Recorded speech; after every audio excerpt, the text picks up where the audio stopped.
സുഹൃത്തുക്കളെ നമസ്കാരം. Traders അരീനയുടെ post market റിപ്പോർട്ടിലേക്ക് നിങ്ങൾക്ക് സ്വാഗതം. നിങ്ങളോടൊപ്പം ഞാൻ റഷീദ് തായലാർ. ആദ്യമായിട്ട് ചാനൽ കാണുന്നതാണെങ്കിൽ സബ്സ്ക്രൈബ് ചെയ്യാൻ ശ്രദ്ധിക്കുക. അതുപോലെ അഭിപ്രായങ്ങളും നിർദ്ദേശങ്ങളൊക്കെ ഉണ്ടെങ്കിൽ വീഡിയോയുടെ താഴെ രേഖപ്പെടുത്തണേ. അതുപോലെ വീഡിയോയുടെ ഡിസ്ക്രിപ്ഷൻ ഒന്ന് നോക്കിക്കോളൂ, കുറേ ലിങ്കുകൾ ഞാൻ അതിനകത്ത് പോസ്റ്റ് ചെയ്തിട്ടുണ്ട്. ഇന്നത്തെ ഹൈലൈറ്റ്സ് നോക്കുകയാണെങ്കിൽ ഇറാൻ ഇസ്രയേൽ പ്രശ്നങ്ങൾ വീണ്ടും പൊങ്ങി വരികയാണ്. തീർച്ചയായിട്ടും മിഡിൽ ഈസ്റ്റിൽ ഒരു യുദ്ധത്തിനുള്ള കളമൊരുങ്ങുന്നു എന്ന് തന്നെയാണ് സത്യം. അപ്പോൾ മിനിഞ്ഞാന്നത്തെ ന്യൂസിൻ്റെ ബാക്കി പത്രമായിട്ട് ഇന്ന് നിഫ്റ്റിയും സെൻസെക്സ് ആണ് മെയിൻലി 3% താഴോട്ട് പോയിരിക്കുന്നത്. ഇനിയും ഈ ഒരു വൊളാറ്റിലിറ്റി ഇനി ഉണ്ടാകും എന്നാണ് എക്സ്പേർട്ടുകൾ പറയുന്നത്. അതുപോലെ ഇന്ത്യൻ രൂപയുടെ മൂല്യം ഇന്ന് 31 പൈസയാണ് ഇടിഞ്ഞത്. 84 രൂപ 3 പൈസ വരെ അത് കയറിപ്പോയിരുന്നു. പിന്നീട് തിരിച്ച് റിക്കവർ ആയിട്ടുണ്ട്. പക്ഷേ 84, 85, 86 ആ റേഞ്ചിലാണ് ഇപ്പോൾ നിൽക്കുന്നത്. ദെൻ മറ്റ് ഗ്ലോബൽ മാർക്കറ്റിലേക്ക് നോക്കുകയാണെങ്കിൽ മൊത്തം ബ്ലഡ് ബാത്താണ്. US മാർക്കറ്റ് കംപ്ലീറ്റ്ലി റെഡിലാണ്, യൂറോപ്യൻ മാർക്കറ്റ് റെഡിലാണ്. ഗിഫ്റ്റ് നിഫ്റ്റി ഇപ്പോൾ ട്രേഡിംഗ് നടക്കുന്നത് 24,120 102 ഓപ്പണായ സ്ഥലത്ത് നിന്ന് 102 പോയിന്റ് താഴെയാണ്. ഒട്ടും ശുഭകരമല്ല. എല്ലാ മാർക്കറ്റുകളും ബ്ലീഡിംഗ് ആണ്. അപ്പോൾ ഇനി ഓപ്ഷൻ ട്രേഡേഴ്സിന് മാത്രമാണ് ഈ ഒരു മാർക്കറ്റിൽ പ്രതീക്ഷയുള്ളത്. ഫ്യൂച്ചർ ചെയ്യുന്നവരായാലും അല്ലെങ്കിൽ സ്റ്റോക്കിലൊക്കെ ചെയ്യുന്നവർക്ക് വലിയ പ്രതീക്ഷയൊന്നുമില്ല. ദെൻ ഇന്ത്യൻ മാർക്കറ്റിലേക്ക് വരികയാണെങ്കിൽ നിഫ്റ്റി ഇന്ന് 414 പോയിന്റിൻ്റെ ഗ്യാപ് ഡൗൺ ഓപ്പണിംഗ് ആയിരുന്നു. 456 പോയിന്റിൻ്റെ അഥവാ 1.88% ഒരു ഇൻട്രാഡേ മൂവ്മെൻ്റ് ആണ് ഇന്ന് കിട്ടിയത്. ഇന്ന് ഓപ്പണായ 24,303 നിന്നും 247 പോയിന്റ് താഴെ 24,056 മാർക്കറ്റ് ക്ലോസ് ചെയ്തിരിക്കുന്നത്. ഏകദേശം 3% താഴോട്ട് പോയിട്ടുണ്ട്. 650 പോയിന്റോളം എത്തിയിട്ടുണ്ട് താഴെ. 20,000 ഗ്യാപ്പ് ഫില്ലിംഗ് ബാക്കിയുണ്ട്. അതിലേക്കാണോ പോകുന്നത് എന്ന് നോക്കണം. നിഫ്റ്റി 50ലുള്ള 50 സ്റ്റോക്കുകളിൽ 17 ഇന്ന് പ്രോഫിറ്റിലും 33 നഷ്ടത്തിലുമാണ് അവസാനിച്ചത്. Hindustan Unilever, Tata Consumer, Nestle India, HDFC life തുടങ്ങിയ സ്റ്റോക്കുകളാണ് ലാഭത്തിൽ അവസാനിച്ചത്. Tata Motors, ONGC, Adani Ports, Tata steel തുടങ്ങിയ സ്റ്റോക്കുകൾ നഷ്ടത്തിലും അവസാനിച്ചു. നിഫ്റ്റിയിൽ ഈ ആഴ്ച 888 പോയിന്റിൻ്റെ ഒരു നഷ്ടമാണ് വന്നിരിക്കുന്നത്. ഈ മാസം ഓഗസ്റ്റ് മാസത്തിൽ 975 പോയിന്റിൻ്റെ അഥവാ 3.9% ഒരു നഷ്ടമാണ് നിഫ്റ്റിക്ക് വന്ന് ഭവിച്ചിരിക്കുന്നത്.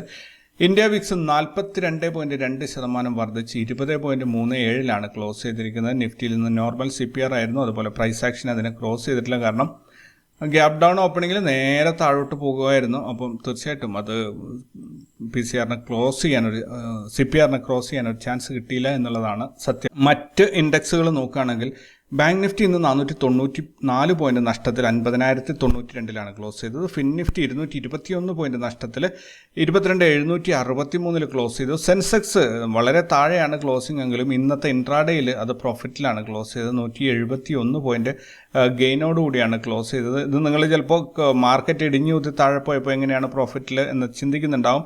ഞാനിവിടെ റെഫർ ചെയ്യുന്ന ഡാറ്റ ഇന്ന് രാവിലെ ഓപ്പൺ ആയത് മുതൽ ക്ലോസ് ചെയ്തവരെയുള്ള ഇൻട്രാഡേ ഡാറ്റയാണ്. ഓക്കെ, മൊത്തത്തിൽ ഇന്ന് 2,393 പോയിന്റോളം ഗ്യാപ് ഡൗൺ ഓപ്പണിംഗ് ആയിരുന്നു ഉണ്ടായിരുന്നത്. ദെൻ മിഡ് ക്യാപ്പ് ഇന്ന് 16 പോയിന്റ് നഷ്ടത്തിൽ 12,294 ക്ലോസ് ചെയ്തിരിക്കുന്നത്.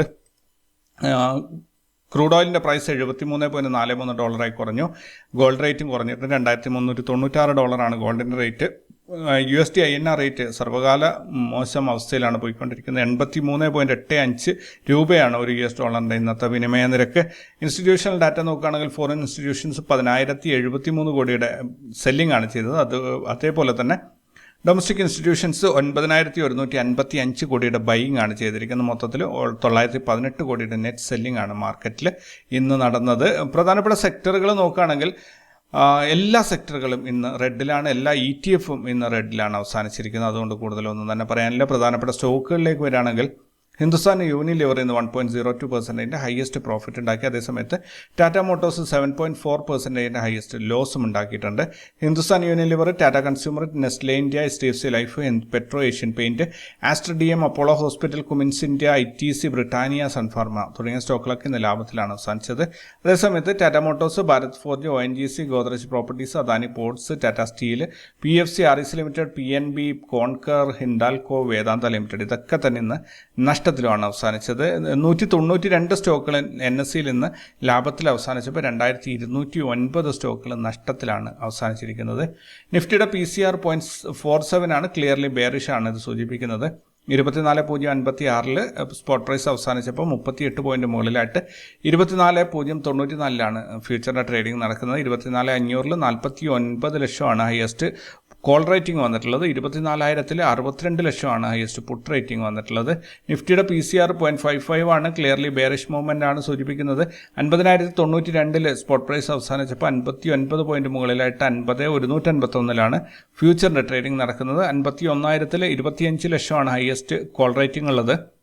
50,000 25 ലക്ഷം വന്നതാണ് ഹയസ്റ്റ് പുട്ട് റേറ്റിംഗ് ഉള്ളത്.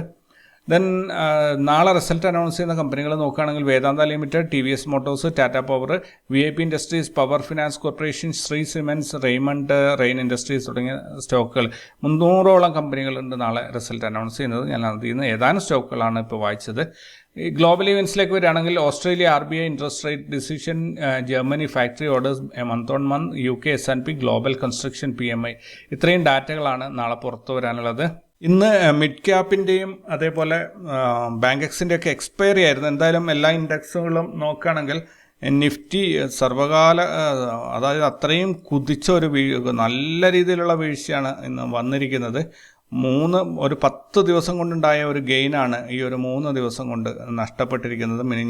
2 ദിവസം കൊണ്ട് മിനിഞ്ഞാന്ന് ഹൈയിലാണ് ക്ലോസിങ്. അവിടെ നിന്ന് 2 ദിവസം കൊണ്ട് 10-15 ദിവസത്തെ ക്ലോസിങ് ഒരു ഗെയിൻ അതില്ലാണ്ടാക്കി. ബാങ്ക് എക്സിലും സെൻസെക്സിലും അതേ രീതിയിൽ തന്നെയാണ്. പ്രീവിയസ് മന്തിൻ്റെ ലോയിലേക്കാണ് ഡയറക്റ്റ് പോയിരിക്കുന്നത്. അപ്പോൾ 20,000 ഒരു ഗ്യാപ്പ് ഫില്ലിംഗ് ഉണ്ടെങ്കിൽ അതൊക്കെ കഴിഞ്ഞിട്ടായിരിക്കും ആൾ തിരിച്ചു വരിക എന്ന് തോന്നുന്നു. ദെൻ അതേപോലെ ഫിനാൻസ് സെക്ടറിലേക്ക് നോക്കുകയാണെങ്കിൽ ബാങ്ക് നിഫ്റ്റിയും എല്ലാം തന്നെ നല്ല രീതിയിൽ ബെയറിഷ് മൂവ്മെൻ്റ് ആണ്, ഒന്നും പ്രത്യേകിച്ച് പറയാനില്ല. ഇത് മിഡ് ക്യാപ്പ് നമ്മുടെ റേഞ്ചിൻ്റെ പുറത്തായിരുന്നു ഇന്ന് ട്രേഡിംഗ് നടന്നത്. അതുകൊണ്ട് തന്നെ അതും പ്രത്യേകിച്ചൊന്നും പറയാനില്ല. ബാങ്ക് എക്സും clearly out of range trade ആയിരുന്നു. അപ്പോൾ ഇത്രയൊക്കെയാണ് ഇന്നത്തേക്കുള്ളത്. കൂടുതൽ വാർത്തകളും വിശേഷങ്ങളും ഒക്കെ ആയിട്ട് നമുക്ക് നാളെ കണ്ടുമുട്ടാം. അതുവരേക്കും ടേക്ക് കെയർ ആൻഡ് ബൈ.